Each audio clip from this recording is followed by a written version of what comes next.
around this track, just walking. No running at all. I couldn't run. My feet were in the worst pain. This is the worst pain I've been in my entire life. Nothing in any training is even comparable to this last 30 miles.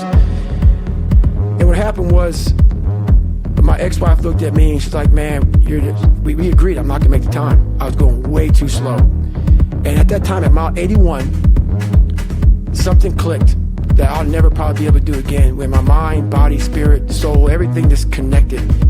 And my mind knew I wasn't fucking around anymore. It knew I wasn't gonna quit. It knew that guy was dead and buried and gone.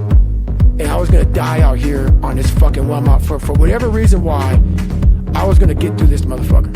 I didn't give a damn. It made there was no fucking crowds. There was no trophy at the end. I wasn't even in a race in my mind. It was nothing. It wasn't about nothing. There was no nothing. It was a bunch of people who didn't know who the fuck I was. And it was me against me.